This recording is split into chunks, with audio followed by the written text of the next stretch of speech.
All right, this is a bonus interview. It's a discussion between me and my good friend Thomas Frank, who runs a ridiculously popular YouTube channel and a ridiculously popular blog, and in fact is probably the single best teacher on Skillshare as a platform. He's got 3 fantastic Skillshare original classes themed around productivity, actually. All of them. I'll put links to all of those in the video description, but otherwise enjoy this wide-ranging conversation between me and Thomas Frank. Alrighty. Hello, Thomas. Hello. Welcome to this bonus video for this class. Happy to be here. For the like 0.5 people who might not know you, can you just give us a quick introduction to who you are and what you do on Skillshare and on YouTube, please? Sure thing. Hello, my name is Thomas Frank, and on YouTube I make videos about personal development and learning and personal finance and things that generally interest me that also help people improve their lives. Here on Skillshare, I typically focus on productivity and habits, and I've done my own class on productivity for creatives, kind of focusing on building sustainable habits as a creative, and then also on building templates and reducing the friction in your process. Oh, amazing stuff. Yeah, absolutely delighted to have you on here. And I've certainly taken a lot of inspiration from your channel and your Skillshare classes and everything. And it was actually you that turned me on to the idea of starting classes on Skillshare. So thank you for that. Yeah, it's been a pretty good decision, I think. Yeah, Skillshare is great. I just love Skillshare. I'm actually working on a video about the war of art, on this sort of concept of the resistance and stuff. I wonder, do you have thoughts on how how creators can combat that inherent resistance and the blank page, the empty screen, the camera that hasn't been turned on yet? How do you go about approaching that? I have a lot of thoughts on this. I think the thing you got to do first is make a mess, and then clean that mess up later. It is so much easier to clean a mess up and make it presentable than it is to try to create some kind of perfect thing from a blank starting canvas. And when it comes to resistance, I think the thing you got to do is reframe the task and make it input-based rather than output-based. So instead of saying, I have to make this video, I have to write this paper, say, I have to work for 20 minutes on this project. And that's what I've been doing. I'm working on a little Notion basics course for my second channel, and it's a whole course, so it's kind of an intimidating project, but I just sit down each day and I'm like, all right, I've got to write for 15 minutes a day. I've actually got a little habit in my habit tracker that just says write for 15 minutes. And I've got the outline, so just like I did with my book, I will take one section of the outline, create a little page for it, and just start writing. And what I find is usually by the time I've gotten to the 15-minute mark, I'm now in the zone, and I'm creating not only work more easily, I'm creating better work. And the analogy I like to use is of like a gold miner. If you're somebody who mines for gold for a living, then you're not always going to strike gold whenever you dig somewhere. You know, hopefully you got some kind of crazy technology to figure out if there's probably gold in the ground. But either way, you have to dig through a bunch of dirt and rock to potentially find gold. And that process of digging through nothing of value is required to get you to the point where you're ever going to find gold if you are going to find it. So as a creative, I think of my first 15 minutes of writing as that process of just excavating my way to the point where I'm actually going to start mining valuable content. I have to do it, and I have to do it to get myself to the part of the work that's valuable. If I don't do it, I just never get there. Amazing advice. We're speaking to one of my favorite authors, Brandon Sanderson, who writes lots of fantasy books. That's so cool that you interviewed him. Yeah, it's amazing. Like I can't believe it happened. Right? Brandon Sanderson is like, he's one of my heroes. Not only is he an amazing author, that man is maybe the most productive author ever. Yeah, it's just completely insane how much he just churns out, and it's all so good. And He's a machine. He like writes books faster than we can read them almost.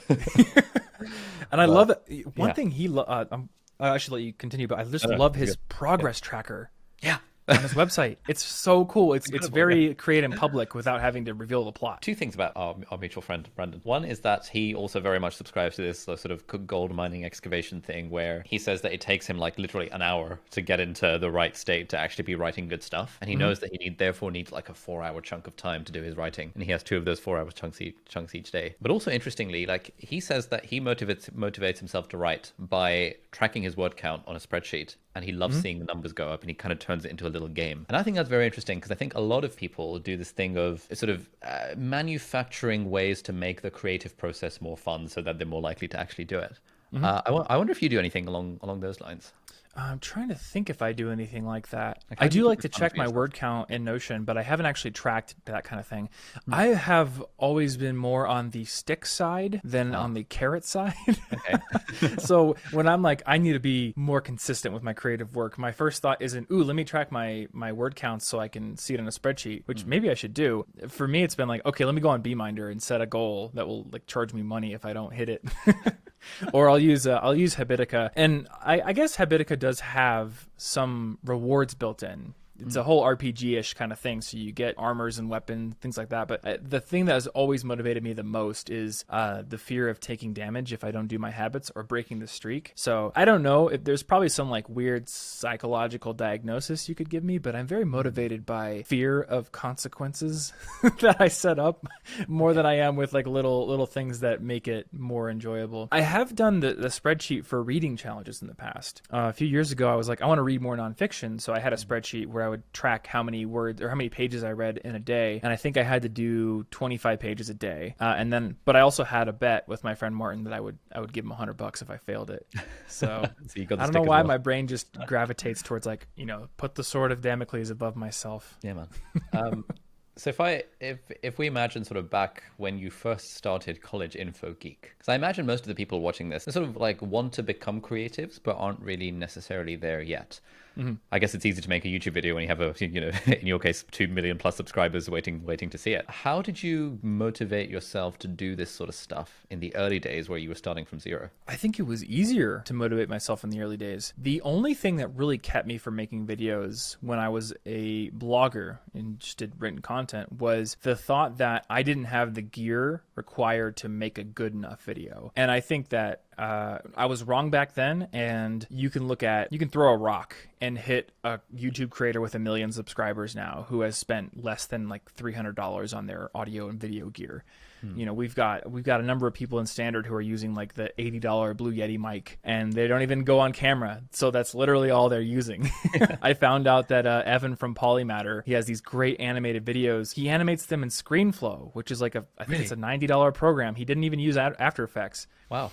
And I don't know if he's switched since then, but he had easily over 1 million subscribers animating everything in ScreenFlow. So the tools really, like, they're so accessible these days, and you do not need the crazy high-end cameras, even if you see other people using them. I always think about like MKBHD and the reason he has for filming in 8K and everything. Like, he's very upfront about it. He says, I don't need to film in 8K to run a sustainable channel. I literally just do it because it fulfills me, and I'm a nerd for gear.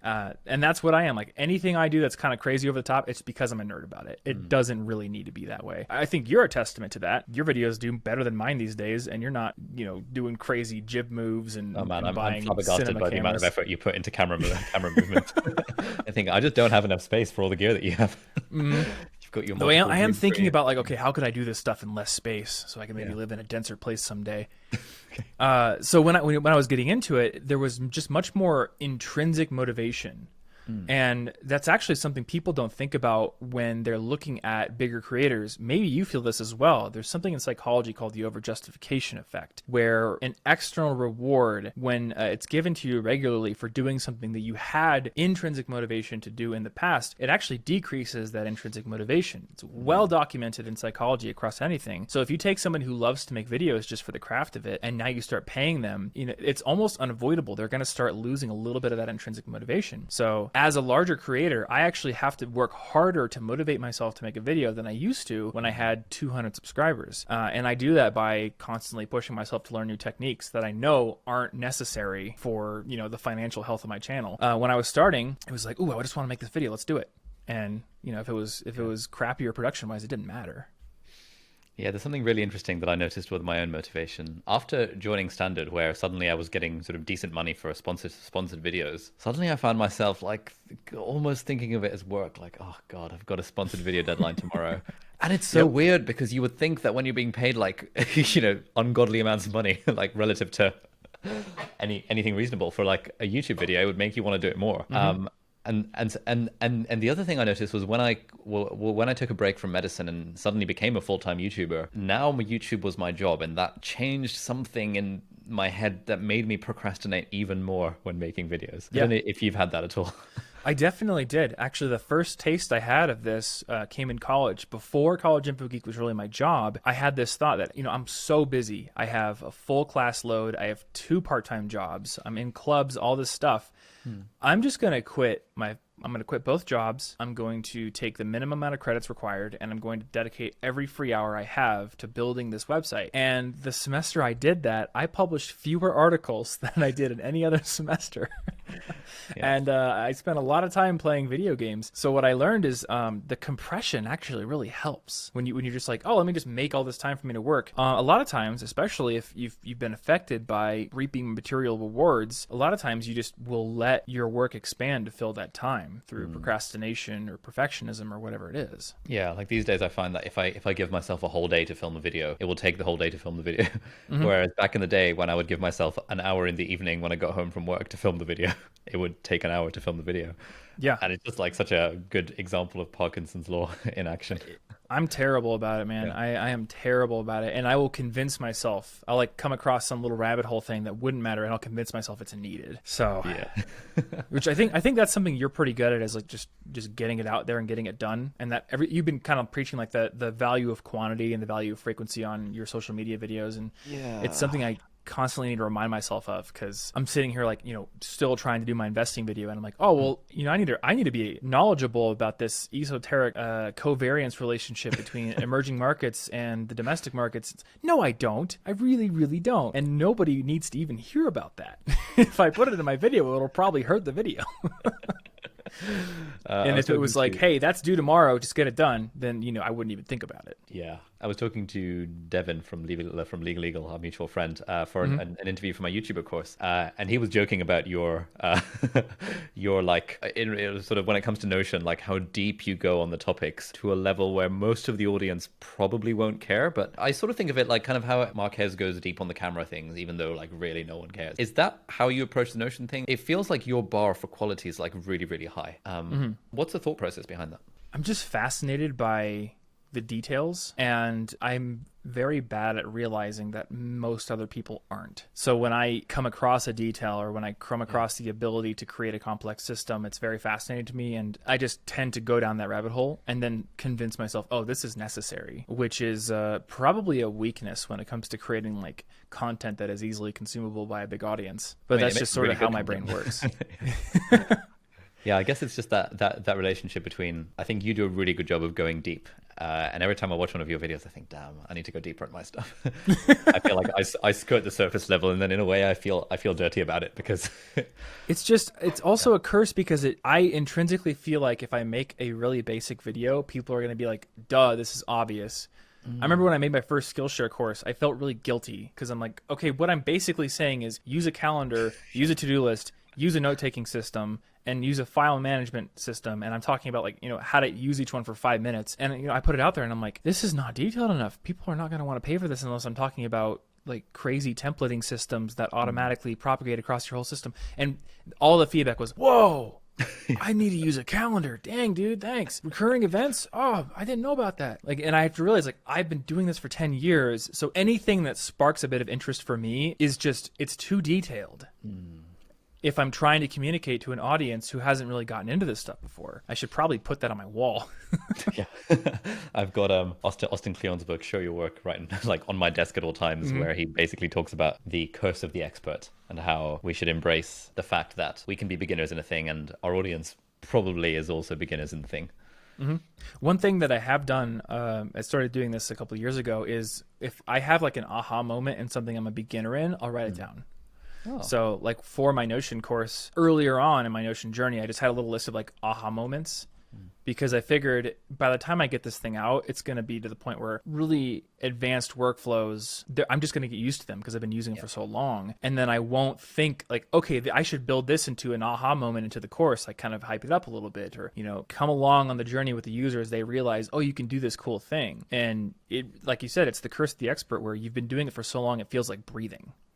I remember I took a friend skiing and I tried to teach him how to ski, and he fell the first time and couldn't even get up, and I could not think of what to say to get up. And then and I'm like, I thought I knew the techniques here. I thought I knew how to communicate this. And a ski instructor comes by, and he wasn't even teaching us a lesson. He just saw my friend not being able to get up, and he's like, all right, put your foot here at this angle. Now put your arm here. He got him up in 10 seconds. And I was like, all right, here's exactly what we're going to want to do for going down this hill. Taught him perfectly. So what that teaches me is, number one, if you are an expert, you forget about a lot of those beginner tactics, which is why sometimes intermediates and advanced beginners are the best teachers for total beginners, because they have very recently experienced those plateaus and then breaking through those plateaus. And if you are an expert, the ability to teach in itself is another separate skill that takes a lot of time to learn.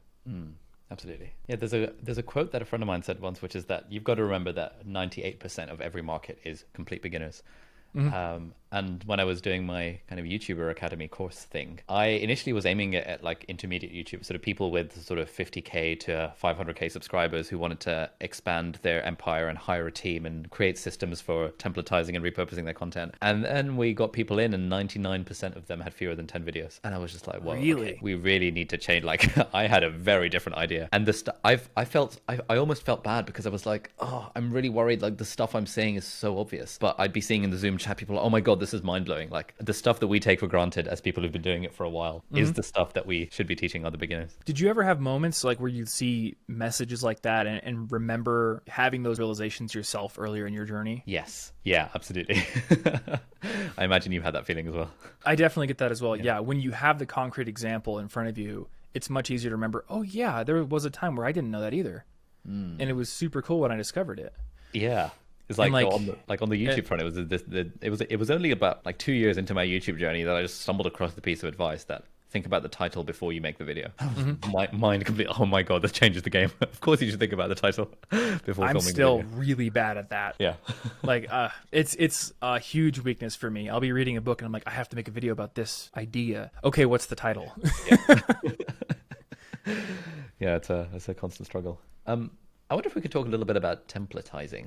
You're like you're famously professional at templatizing stuff. How would you approach it? Like, let's say you're starting a blog for the first time, and then we can maybe talk about the YouTube example afterwards. How would you approach templatizing a blog? Like, what does templatizing mean, and how would you approach it? So templatizing is essentially taking parts of your process that are repeated, and if you can, building them into some sort of automation that sets things up for you so you don't have to repeat those. So for the example that's freshest in my mind, when I create a YouTube video, what we have always done is done what's called an A cut, where we just cut the talking head footage down to roughly the length the video is going to be, and then we'll watch through it and determine, okay, what's going to go on top of that? What's the B-roll going to be in terms of other footage or animations or pictures? And in the past, I would have to write out all these B-roll ideas. Usually I do it on Google Docs, and then translate those over to Todoist and have like a checklist of them. And even then, there was the problem of it's really hard to batch those tasks. So, and actually thinking back to when I was a much younger YouTuber, I would write my B-roll ideas out on a notebook. And then I had a system of symbols that I would put next to each one. So like a triangle meant an image from the internet, and like a square meant go film something for B-roll. And then I had to look through each one, and I'd go through passes because I want to batch my tasks efficiently. So I'm going to go film all my B-roll pieces in one batch, and then I'm going to go get all my internet footage in another batch. And one of my like brain blasts when I started using Notion is the tables or databases that can have multiple views. So I can have one view that sorts all those ideas chronologically, and that's the order I write them in, and it's going to be the order I edit them under the timeline in. But there's another view where I can sort them by what type of action I have to take to get them in the first place, whether it's taking screen recordings or going out and filming things. And sometimes with really complicated videos, I may have two categories. Like for film things, I may have those split up by location, which is how Hollywood productions do it. But I hadn't ever done it as a YouTuber, and then getting into Notion, like, cool. So now I have a template where when I create a video, that database is already built for me. And all I need to do is just import my comments, which is pretty sweet. For blogging, it was more like a checklist than a specific template. Because with blogging, it's the process of creation is a lot simpler. You have research, you have writing, and then you maybe have multimedia that you place into the post. So with the research, I do remember I had a template in Evernote where I'd have a section that was like titles, ideas, and a section for keywords, a section for research, a section for source links, and then a section for just brain dumping. So when I'd come up with a new video idea or a new blog post idea, I would go and copy that out of Evernote and throw it into a new note and then have a place to work. And that basically just kind of gives you your predefined sections already. This is pretty useful to do for journaling as well. If you like to do structured journaling, like how was I feeling today? What tasks didn't I do? You can build a template for that. And then I've also done a lot of templatizing for Photoshop graphics. In the past, my YouTube thumbnails were a lot more structured. So I have a default thumbnail template that has things like a vignette around the border. It has like several different backgrounds. At one time, I think it was like several versions of me that I could switch between. Oh, nice. And I don't think I've ever used those. But I'm more keen on using them with my Notion channel. I don't care about the thumbnails as much there. Yeah. So I actually have like 30 different poses of me all cut out, and I can just choose one for a thumbnail and then just change the text. Apparently, this is what Graham Stephan does. He just spent one day doing kind of weird faces to the camera. And he reuses those all the them. time. Yeah, they're so Nobody good. like nobody cares. He's got like 7 that he just cycles through. It's Yep. great. Well, and David Dobrik was like the same exact facial expression. Yeah. It was actually, I think it was the same picture for Yeah. every video. And he would just, and this bugs me so much. He would just do a horizontal flip Oh, nice. and put himself on the other side of the thumbnail sometimes. And that's So they're just, different. Yeah. this is the problem with being a discerning creative. You're not willing to do things like that, even though they don't matter. And because like people aren't, like, your audience isn't looking for, oh, did he flip the photo or is it taken with the right dimensions? They're just like, oh, hey, cool, facial expression. I want to click on this video. Yeah, exactly. But as the creative, you can't let yourself just get away with that kind of stuff. Yeah, I'm curious about this Notion course of yours, because if I think about doing a Notion course, I would think, all right, cool, I'll film it on a Saturday and I'll send it to my editor on a Sunday. But it seems like you're making it far more of a big deal than I would. What's the thought process there? Because you could just talk about Notion and it would be really good and people would love it. Why go above and beyond? This is probably an erroneous belief, but I put so much effort into my YouTube videos and they're free that the idea in my head is, okay, if I'm going to charge people for something, it has to be better Oh, okay. than what I would give away for free on YouTube. And better in my head is always like more, which is not the right answer, I realize. But yeah, so when I think about like creating a Notion course, I'm like, okay, well, what would I do for free content? I make this great, like well-produced video, also a written version. And if it's a basics course, I would want to give it away for free. So then the advanced thing has to be, it has to solve deep, complex problems. And then I'll get questions from people realizing, okay, their problem is difficult and complex. I need to think about that for the course. And I don't know, like, I think it's just overthinking. It's just very difficult to get past that. I really had this when I was doing the first cohort of the YouTuber Academy, because I had a lot of imposter syndrome about it, being like, oh my god, I'm actually charging people for the first time for something. This is a big deal, because stuff on Skillshare doesn't really count as charging people because they can get it for free effectively. And if they don't like your course, they have millions of other or thousands of others.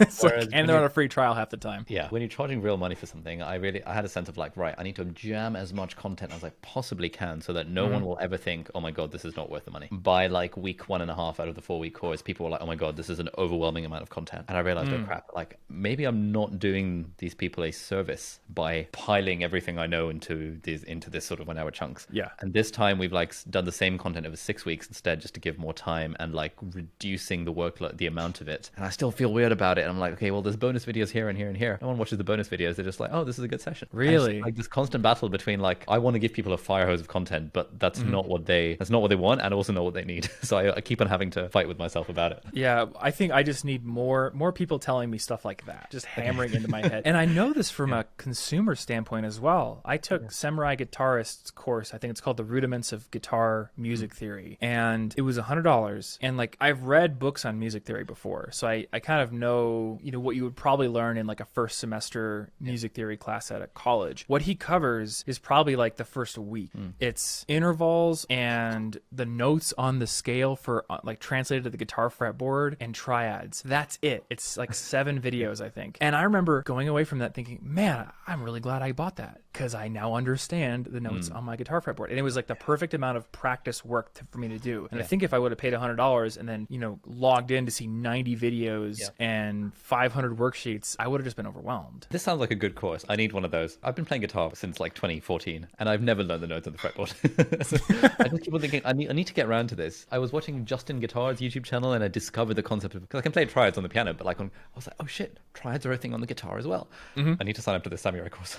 It's really good, yeah. And he has a bundle, so you can get the second one that's like a little more advanced, goes into 7th chords. Speaking I think of it's guitar, worth it. I've added your original tracks to my Study With Me playlist, and occasionally they come up when I'm doing like a working session. I always think this is really good, and then I realize, oh, it's yours, because everything else is just like sort of like film instrumental music, and then your thing comes up with like the nice finger style. It takes me a while to remember that it's your thing. So yeah, fantastic job on those tracks. Like very, very cool. Thank you. You've done that with the guitar. Yeah, I can't wait to make more. I've finally got the new studio sort of set up, and there's guitars on the wall. Sick. On that note, probably unrelated to creative, I suppose somewhat related. Playing the guitar doesn't contribute to your bottom line. I certainly get accused of this, and I feel like you must do as well. Like this promoting productivity at all costs and all this sort of stuff. But I always think like, well, no, it's actually more about having fun and doing the things you enjoy, whether or not they're productive and sort of monetized and stuff. How do you think about that with your music? The main thought I have with music is I want people to listen to it, but I never want to rely on it. This comes from having done this job for 10 years and remembering times when I would look up to big YouTubers or look up to big bloggers and think, man, it must be so much fun to have that as your full-time job. Yeah. And then you get into it and you're like, okay, a lot of times it is a lot of fun. And I love the fact that I don't have to wake up and go to an office every day, but it's not always fun. A lot of times I'm just like, I would really rather not do this today. And I don't want to turn music into that. You know, I've talked to professional musicians, and for a lot of them, like, that's what it becomes if it's your full-time income. So for me, it's like, you know, if I make some money off my music, cool. I've got some fun little goals in my impossible list, like make $1,000 from royalties. I'm well on my way. But I just want to be able to do it for fun. And, you know, it's fun to have people actually listening. So I put it out there and I make music videos and things like that. But it really is just a hobby. It's also the thing that I'm probably happiest doing when I do it. I just make sure to make it a priority in my life. Nice. Yeah, I think that's a really good place to end this on, because I imagine a lot of people watching this will look at you and me and think, oh, these guys make a full-time living from their creative thing. I kind of want that. Yes, it's nice and we're privileged for all these various reasons, but it's also not the only way to be a creative. You don't have to make this your full-time job. Absolutely. I think Jessica Hish said something about this at a conference my fiance had gone to. I think she's on Skillshare actually, but she's a very well-known figure in the graphic design community. And she had said, like, it is perfectly valid and maybe even better if you get a full-time job that you don't hate. Because, you know, Cal Newport has this whole thinking about, you know, what makes a job fulfilling. If you find a job where your efforts are appreciated and you feel competent, you might not hate it. Even if it's not your passion, it may be fulfilling, especially if it gives you income and frequent enough free time to pursue your creative passions in a way that you feel like is sustainable. And that way you're not reliant on those things for your living. That's a totally valid way to do it. Nice. And maybe even less stressful. Yeah.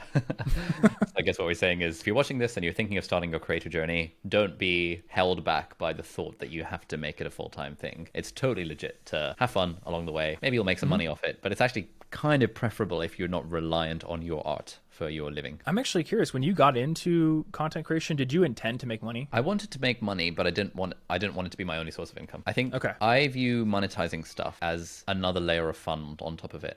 So like if I were to produce music, I would want to put it on Spotify, because even if I make $2 off streaming royalties, that makes it more interesting. But if I had to make money off streaming royalties to survive, that would become a lot less interesting. Yeah, exactly. And music is, for most people, a lot less lucrative. So what I find is most musicians find themselves doing the same kind of work we do, doing tutorials on music production, all that kind of stuff. So I'm glad to be in this area than trying to make a living off of music. Yeah. But yeah, when I got into blogging, like, I didn't care about money at all. I just liked writing, and I looked up to people who were doing that kind of work, and I was like, I want to do that too. And only after it kind of got established did I think about money. So if we're ending here, that's kind of like the biggest piece of advice that I would leave people with if they're starting their creative journey is, don't even think about monetization at first. Yeah. Or at least you don't have to, because if you can focus entirely on building your craft and finding work that you can enjoy, but that also builds an audience, you know, once you get that audience to a certain size, then it's so much easier to think about monetization. But if you're thinking about it when you're getting like 50 views a video, that's just brain space that could be used towards, all right, how do I find stuff I like doing, and how do I find ways to build my audience more quickly? Amazing.